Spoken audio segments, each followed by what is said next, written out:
He thought humiliating her would entertain the room, but before the hour ended, the proudest man on campus would learn what silence truly sounds like. Hello everyone. Before we begin today's story, I have a small favor to ask. Please hit subscribe and turn on the notification bell so you never miss our channel's new videos.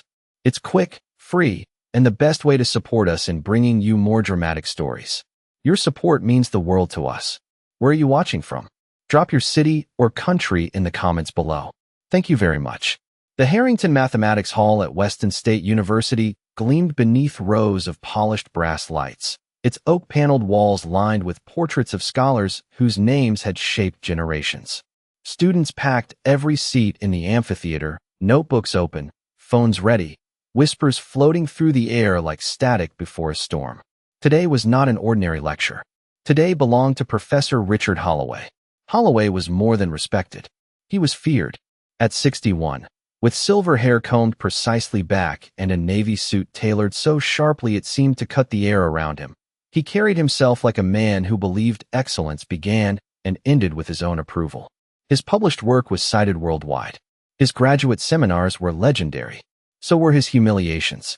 Students who misspoke were corrected in front of everyone. Visiting academics who challenged him often left red-faced. He called it discipline. Others called it cruelty dressed in credentials. Yet the room still adored him, because brilliance often excuses what kindness never should. Holloway placed a leather folder on the podium and adjusted the microphone. Instantly, the hall went quiet. He enjoyed that silence. It reminded him that power could be measured without numbers. Ladies and gentlemen, he began, his voice smooth and deliberate. Today we discuss the limits of mathematical intuition. He turned to the giant whiteboard behind him and wrote symbols in quick, elegant strokes, each line drawing murmurs from the audience below. Integrals nested inside summations. Constraints layered over transformations. Even advanced students stared as if watching a foreign language being spoken fluently. This, Holloway said, underlining the final expression, has defeated every proposed simplification submitted to this department in 11 years. A ripple moved through the room. Pens paused. Eyes widened. He stepped aside, admiring his own construction. Some problems, he continued, are simply beyond ordinary minds. A few students laughed softly, eager to share in the superiority he offered them.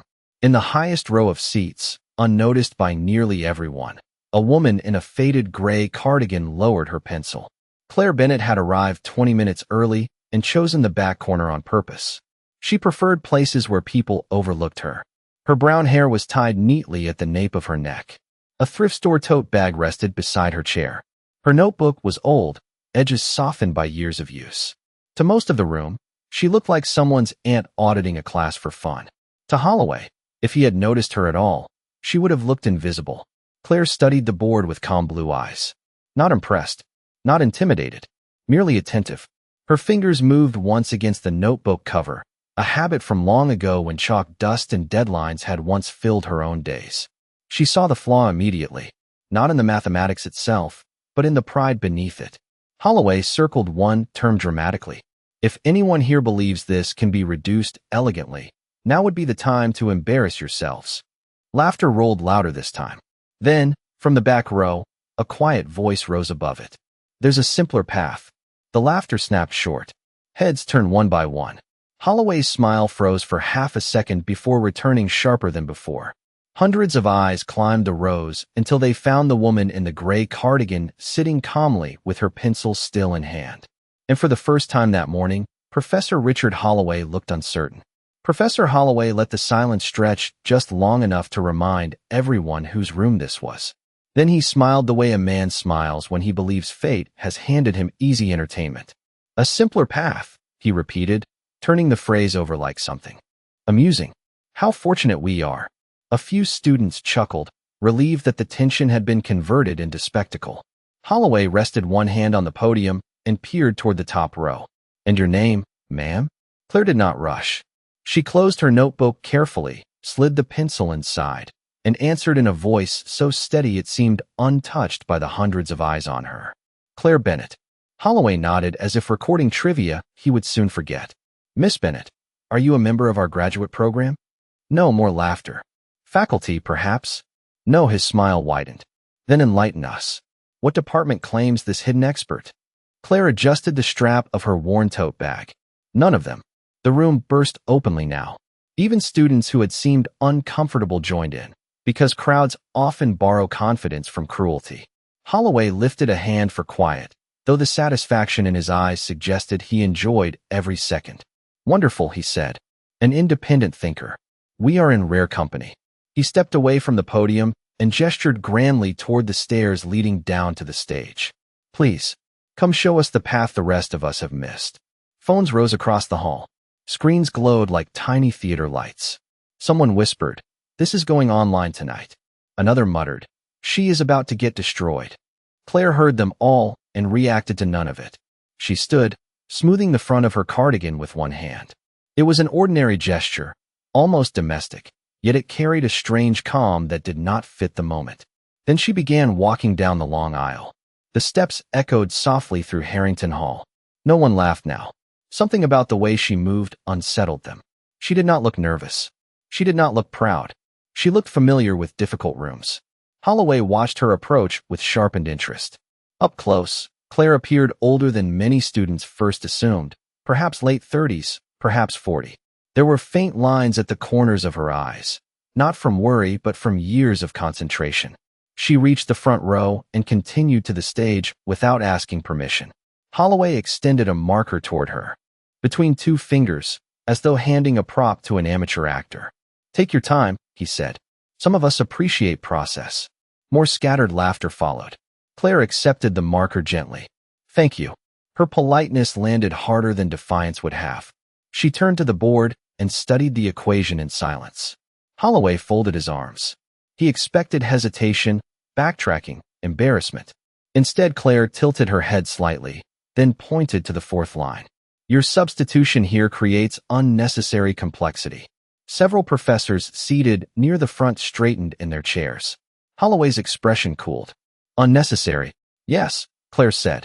"You are forcing the expression to behave instead of listening to what it already wants to do." The phrasing drew puzzled looks from students, but one older man in the faculty section suddenly leaned forward. Claire erased a single term. Gasps moved through the room as if she had crossed a sacred boundary. Then she began writing. Her handwriting was compact and elegant, each symbol placed with the certainty of memory rather than effort. No pauses, no corrections. Holloway's confidence thinned by degrees too small for most to notice. But the dean in the front row noticed. So did the retired professor beside him, whose eyes had narrowed with growing recognition. Claire moved to the next line, simplifying 3 pages of accepted difficulty into 2 clean steps. The only sound left in the hall was the marker against the board, and for the first time in many years, Richard Holloway stopped enjoying the attention. Claire finished the 3rd line and stepped half a pace to the side, giving the equation room to breathe. What had looked impossible 10 minutes earlier now appeared almost obvious, and that was the most humiliating kind of brilliance. In mathematics, elegance does not merely solve a problem. It exposes everyone who complicated it. Murmurs began in pockets across the hall. Graduate students glanced at one another, then back to their notes, trying to understand how the structure had changed so quickly. A young assistant professor in the 2nd row started copying every symbol before it vanished. Near the aisle, 2 students who had laughed the loudest now stared at their screens, no longer recording, as if ashamed to be caught documenting their own assumptions. Professor Holloway stepped forward with controlled patience. "Interesting notation," he said, though the tightness in his jaw betrayed him. "But incomplete." Claire did not turn around. "No," she said calmly. "Just efficient." A few people inhaled sharply. Holloway was not used to being corrected in his own hall. He moved closer to the board and tapped the line she had written. "You eliminated a constraint." Claire finally looked at him. "I transformed it 2 lines earlier." Holloway opened his mouth, then stopped. His eyes moved back across her work. Once, twice. The room noticed. Confidence leaves traces when it starts to crack. In the front row, Dean Margaret Ellis slowly removed her glasses and cleaned them, a habit she had whenever something unexpected deserved full attention. Beside her, Professor Emeritus Samuel Mercer had not blinked in nearly a minute. At 78, Mercer had spent 4 decades among top minds, and recognition was arriving to him in pieces. The handwriting, the pacing, the refusal to grandstand. Claire continued writing. Each symbol arrived exactly where it belonged. She reduced a page of layered abstraction into a compact identity so clean that even students with limited background could feel its rightness.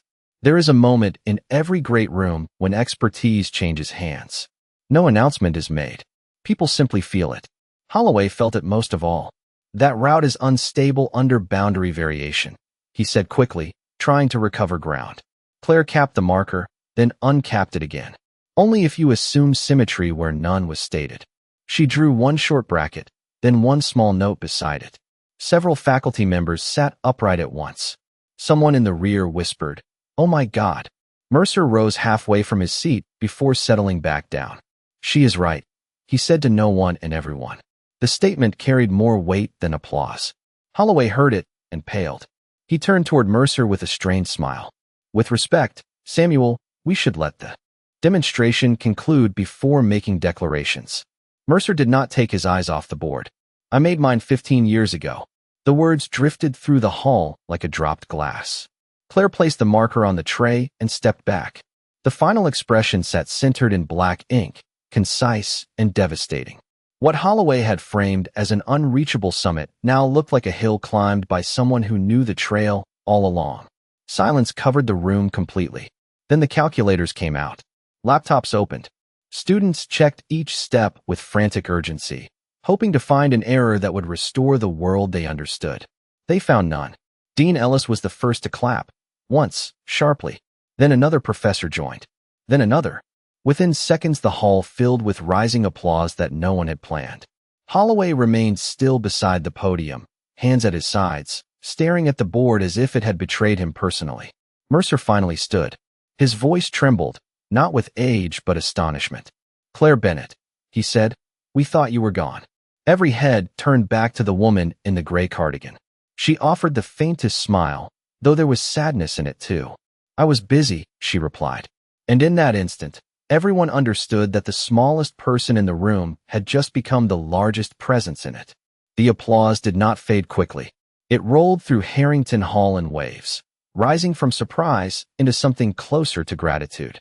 Students who had arrived expecting another performance of arrogance were now witnessing something rarer than genius. They were watching humility defeat ego without raising its voice. Claire stood beside the board with her hands loosely folded, neither celebrating nor shrinking from the attention. She accepted it the way a person accepts rain after a long drought. Professor Holloway did not clap. He remained near the podium, shoulders rigid, his expression carefully composed in the manner of men who mistake stillness for control. Yet everyone could see the change. The room no longer revolved around him. Dean Ellis stepped onto the stage first. "Miss Bennett," she said, extending a hand, "Weston State would be honored to know how you came to be in our lecture hall today." Claire shook her hand politely. "I received an open community email about the symposium," she replied. "I enjoy public lectures." A ripple of embarrassed laughter moved through the audience. Holloway's elite event, promoted as a showcase of inaccessible brilliance, had just been transformed by the very openness he likely considered beneath him. Professor Mercer approached next, moving slower than before, but with unmistakable purpose. Up close, he studied Claire's face as if searching through years. "You were 23, he said softly. "Princeton Conference. Variational systems. You presented a proof that stunned half the room." Claire smiled faintly, and offended the other half. Mercer let out a short laugh. "Yes, especially the half that built careers saying it could not be done." Eyes shifted instantly toward Holloway. He looked away. Mercer continued, now loud enough for the room to hear. "You were considered one of the brightest young mathematicians in the country. Then you vanished." The hall became still again. Everyone loves talent, but mystery makes talent unforgettable. Claire glanced toward the upper seats where she had been sitting moments earlier. "My husband became ill," she said. "Then my daughter needed care. Life asked for different calculations." No one moved. No one checked a phone. Holloway's impossible problem had been solved, but now something larger was being measured. "Did you ever return to research?" asked a student near the front. Claire looked at the board. "Late at night. Early in the morning. Between hospital visits. Between school pickups. Between jobs." The words landed with quiet force. Several students lowered their eyes. They had imagined greatness as uninterrupted privilege, not persistence stitched into ordinary hours. Holloway finally stepped forward, voice controlled but thinner than before. If Miss Bennett had formal affiliations, perhaps the department would have recognized her contributions sooner. Claire turned toward him. Recognition was never delayed by my affiliations. The room froze. Holloway said nothing. Dean Ellis did not hide her reaction. Neither did Mercer. Claire continued, calm as ever. It was delayed by rooms that confused confidence with competence. A hush fell so complete that even the ventilation system seemed loud. Holloway's face tightened. For years he had used public embarrassment as a teaching tool, believing fear sharpened minds. Now he stood inside the lesson he had assigned others. Dean Ellis addressed the crowd. We will be inviting Miss Bennett to speak with the department immediately. Loud applause returned. Claire raised one hand gently.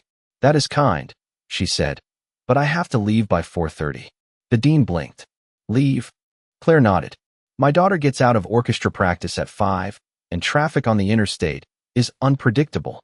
Laughter, warm this time, spread across the hall. Mercer smiled through shining eyes. Holloway stared at the floor. There it was, the final reversal no theorem could soften. The woman he had tried to turn into a joke had solved his problem, humbled his ego, and still had a more important appointment than basking in his world. Claire picked up her tote bag, thanked the dean, and began walking toward the aisle. No one stopped her. They simply stood aside, the way people do when dignity passes close enough to recognize. Claire had almost reached the exit when the first student hurried down the aisle after her.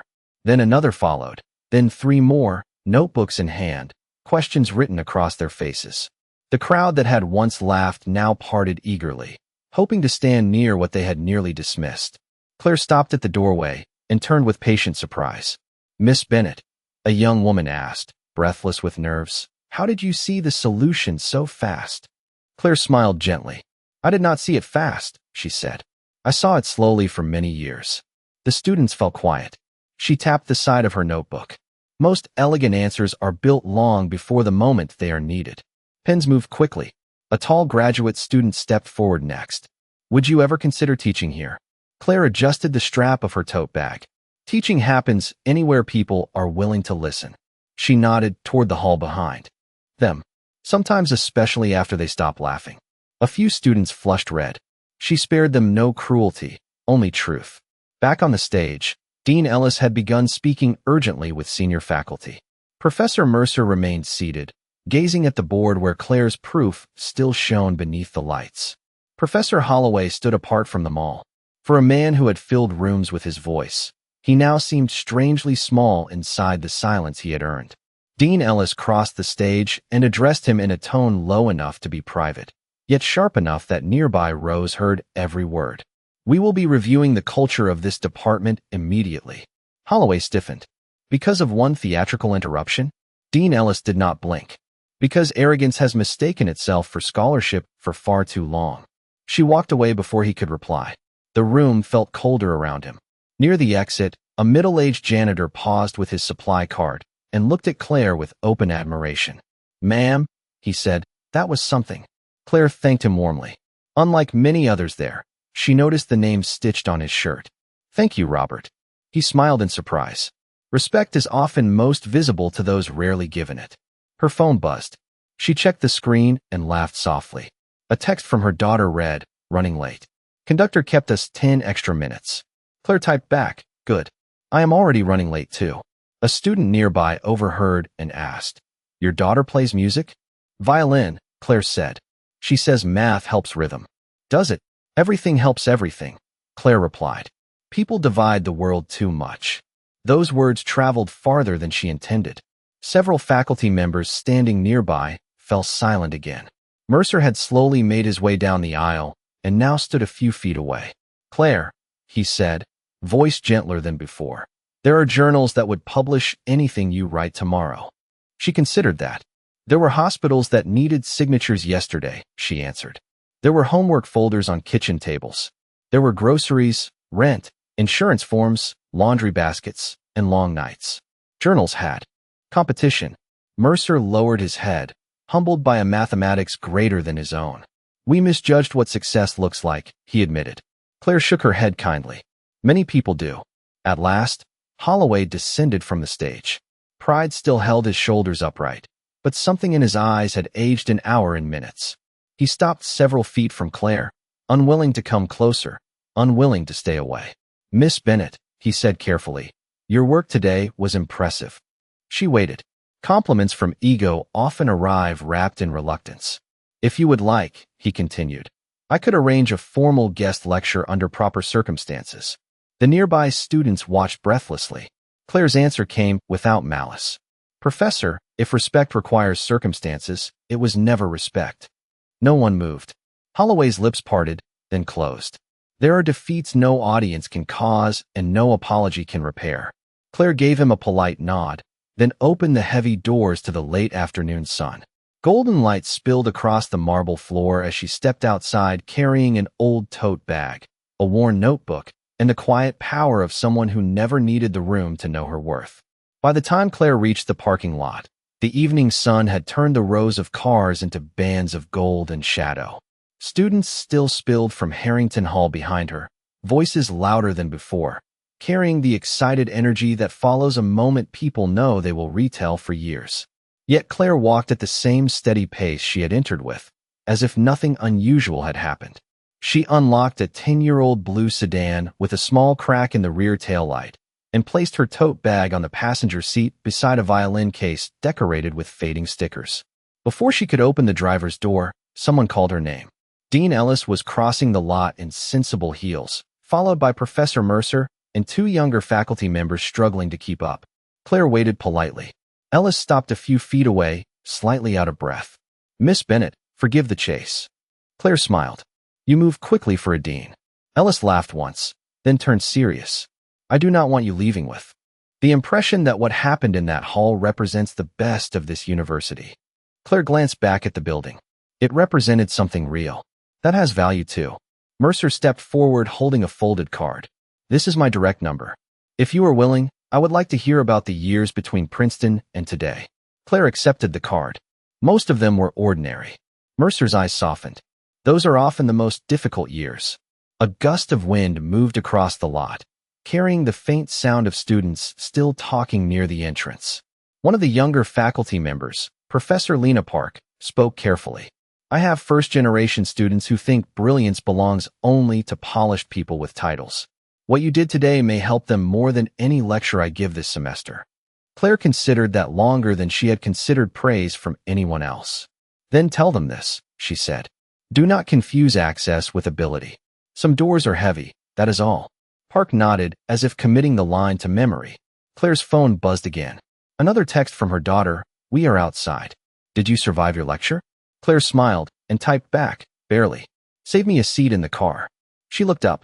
I really do have to go. Ellis hesitated, then asked the question she had been carrying since the hall. Would you consider coming back? Not for ceremony. For students. Claire rested one hand on the car roof. Perhaps. What would it take? Ellis asked. Claire answered without drama. Less worship of ego. More room for curiosity. Fewer performances. More listening. No one argued. Some truths arrive too cleanly to resist. Across the lot, the doors of Harrington Hall opened again. Professor Holloway emerged alone, leather folder tucked under one arm. He saw the group gathered around Claire and slowed. For a moment he seemed ready to approach, then chose another path and walked toward the faculty parking area instead. No one called after him. Consequences are often quiet at first. Mercer watched him go. He built a reputation on certainty. The old professor murmured. That is a dangerous material. Claire opened the driver's door. Only if it cannot bend. She slid into the seat, then paused and looked back through the open window. For what it is worth, she said to Ellis, there were kind students in that room before they knew my name. Keep those ones close. Ellis nodded. We will. Claire started the engine. It coughed once, then settled into a steady hum. The faculty stepped back as she pulled away, waving like people seeing something rare disappear down an ordinary road. At the corner of the lot, Claire stopped for a red light. In the rearview mirror, she could still see Harrington Hall standing proud against the evening sky. It looked the same as it had an hour earlier. But inside, everything had changed. She drove on toward the music building, where a young violinist was waiting, and where no one there would care about applause, titles, or impossible equations. Sometimes the most important audience is simply the person who knows you best. The music building stood on the far side of campus, smaller than Harrington Hall and far less admired, yet warmer in every visible way. Its brick walls glowed softly beneath the setting sun, and open windows spilled fragments of scales, laughter, and imperfect notes into the evening air. Claire parked beside a row of faculty cars worth more than her sedan and smiled at the irony. Greatness often hid in modest buildings, while ego preferred marble columns. She stepped out carrying the violin case and crossed the sidewalk just as students began pouring through the double doors. Teenagers with instrument bags hurried past, talking over one another about tempo, auditions, and weekend plans. None of them recognized her from the mathematics hall. It was a relief. Then a voice rang out above the crowd. "Mom!" Claire turned in time to catch 16-year-old Emily Bennett weaving through the students with a violin bow still tucked behind one ear. Emily had her mother's calm blue eyes and the kind of bright energy that made every room seem younger. She reached Claire and hugged her tightly. "You are late," Emily said with mock seriousness. "That means I win dinner negotiations." Claire handed her the case. "I accept defeat." Emily narrowed her eyes playfully. "You look suspiciously satisfied for someone who lost." They began walking toward the parking lot together. "How was rehearsal?" Claire asked. Emily groaned dramatically. "Mr. Calloway says my phrasing is emotionally cautious, which is music teacher language for boring." Claire laughed. "Then he probably believes you can do more." Emily glanced sideways. "Nice dodge. Now your turn. How was the lecture?" Claire opened the passenger door for her daughter. "Eventful. That means something happened." "Several things happened." Emily settled into the seat and buckled in. "Did you ask a question again?" Claire paused. "Something like that." "Mother." Emily's voice carried theatrical suspicion. "What did you do?" Claire started the engine. "I corrected a professor." Emily gasped with delighted scandal. "At his own event?" "Yes." "In public?" "There were witnesses." Emily clutched the violin case to her chest and laughed so hard she had to wipe tears from her eyes. "You are terrifying." They pulled out of the lot and joined the slow line of cars leaving campus. The sky ahead was painted in orange and violet streaks, and for a moment neither of them spoke. Comfortable silence is one of the purest forms of love. Then Emily's phone began buzzing repeatedly. She frowned at the screen. "Why are people sending me clips from the math building?" Claire's hands tightened slightly on the steering wheel. "Clips?" Emily tapped the first video. Within seconds, the audio of a crowded lecture hall filled the car. A student's shaky recording showed Claire in her gray cardigan standing before the whiteboard while murmurs spread around the room. Emily turned slowly to stare at her mother. "That is you." Claire kept her eyes on the road. "It appears to be." Emily watched another 10 seconds, then another. The comments were already flooding in beneath the reposted clip. "Who is she?" "Legendary comeback." "Professor got humbled." "Hidden genius lady." Emily looked astonished. "Mom, you are trending." Claire sighed. "I was hoping for a quieter evening." Emily burst into laughter again. "Too late. You are internet famous." "That sounds temporary." "Probably," Emily said cheerfully. "But I am still using it. For social leverage tomorrow." Claire shook her head, smiling despite herself. At the next red light, Emily became unexpectedly serious. "Why did you stop doing math full-time?" Claire looked out at the changing light. "I did not stop. I just stopped doing it where people could applaud." Emily considered that answer carefully. "Do you regret it?" Claire turned green and eased forward. "Not once." Emily reached over and squeezed her arm. "Good answer." They drove on through the evening traffic, one carrying a violin, the other carrying years no one had seen. Behind them, a university debated reputations. Ahead of them, dinner needed cooking, homework needed checking, and tomorrow would arrive with ordinary demands. Sometimes the most extraordinary lives continue straight into the everyday. By the time they reached home, twilight had settled across the neighborhood in soft blue layers. Claire's small two-story house sat on a quiet street lined with maple trees and bicycles left carelessly on front lawns. It was not impressive, but it was loved. A porch light glowed warmly above the door, and wind chimes stirred with the evening breeze. Emily carried her violin inside, while still checking updates on her phone every few seconds. You now have 300,000 views, she announced from the kitchen. That cannot be healthy, Claire replied, setting grocery bags on the counter. She moved through the room with practiced efficiency, tying on an apron, preheating the oven, rinsing vegetables. Fame had arrived at the front door and found no available seating. Emily leaned against the refrigerator, grinning. People are calling you the cardigan genius. Claire looked up. That sounds like a seasonal discount brand. Emily laughed so hard she nearly dropped her phone. The kitchen filled with ordinary sounds soon after. Water running, knife on cutting board, cabinet doors opening and closing, sauce beginning to simmer. If greatness has a soundtrack, it is often domestic. Claire asked about rehearsal bowing positions while Emily described a disagreement over tempo with dramatic outrage. They debated whether garlic bread counted as a side dish or a main event. The internet continued exploding in the next room with no influence over dinner. Then the phone on the counter rang. An unfamiliar university number. Claire glanced at it, then kept slicing bell peppers. Emily stared in disbelief. Are you not answering that? I am currently busy with onions. It rang again 30 seconds later. Then again. Finally, Emily snatched it up and thrust it toward her mother. Please answer before academia breaks a window. Claire wiped her hands and accepted the call. Hello. Dean Ellis's voice came through immediately. Miss Bennett, I apologize for the hour. It is 6:15. It has been a long 6:15. Claire smiled despite herself. Ellis continued. I wanted you to know the board has scheduled an emergency meeting tomorrow morning. We are reviewing department conduct, student complaints, and several matters that should have been addressed years ago. Claire glanced at Emily, who was pretending not to listen while listening completely. I see. Also, Ellis added carefully, we would like to offer you a visiting lecture series, on your terms, if you are willing. Claire stirred the sauce with one hand. My terms would surprise you. I hope so, Ellis said. The old terms are not serving us well. After the call ended, Emily nearly shouted. You are changing a university while making pasta. Claire shrugged. Multitasking is underrated. They sat down to dinner at a scarred wooden table marked by years of homework, birthdays, spilled juice, and ordinary victories. Emily played the viral clip once more, this time focusing on Holloway's expression as the proof unfolded. He really thought he had you, she said. Claire broke a piece of bread. No, he thought he had a type of person. Emily considered that deeply. That is worse. Usually, Claire said. After dinner, Emily cleared plates while Claire packed leftovers into containers labeled for lunches. Outside, neighborhood lights flickered on one by one.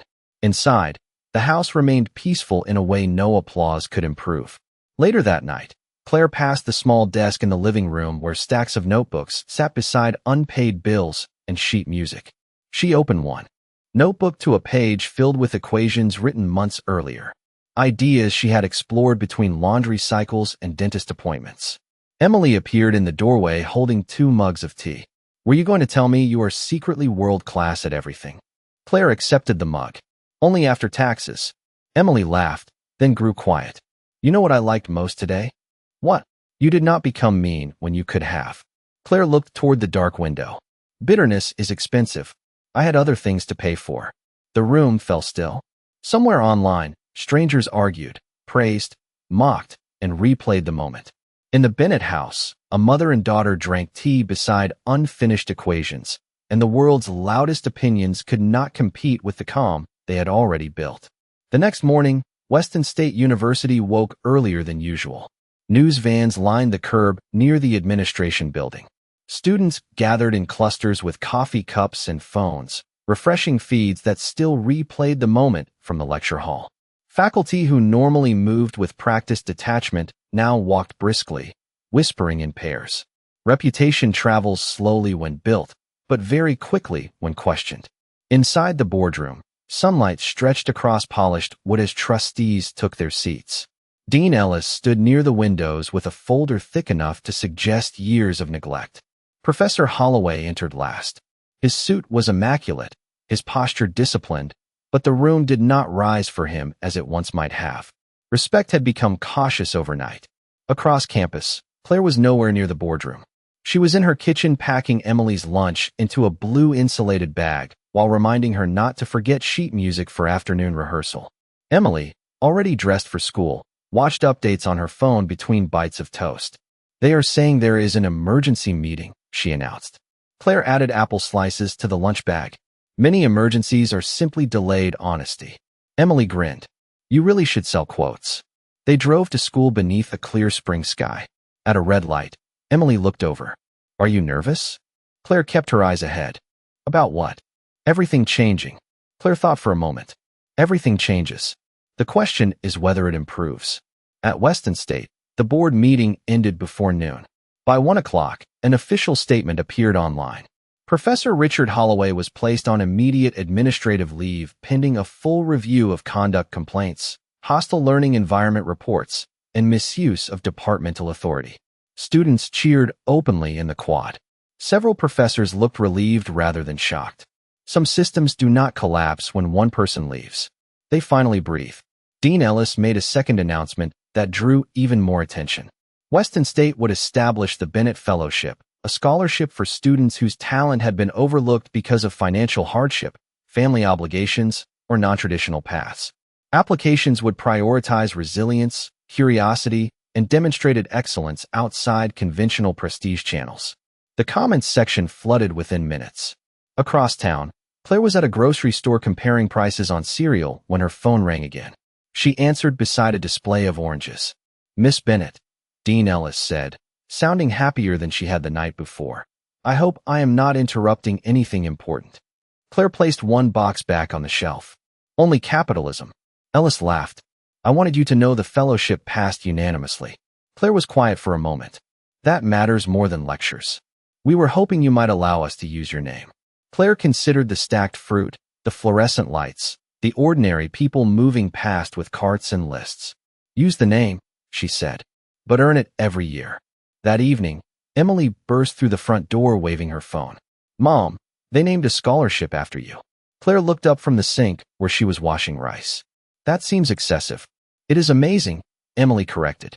She set the phone down and wrapped her arms around her mother. I am proud of you. Claire held her tightly. There are compliments from strangers, and there are truths from family. Only one kind reaches the bone. Later, after dinner, Claire returned to her living room desk. She opened a notebook and continued an unfinished page of equations as rain tapped softly against the windows. No cameras, no applause, no audience, just thought, patience, and the work itself. On campuses and screens, people would remember the day a quiet woman humbled a celebrated professor. But in that small house, the real story was simpler. She had never needed revenge. She only needed one chance to be seen clearly. And that night, while the world finally learned her name, Claire Bennett went back to work as if dignity had been there all along.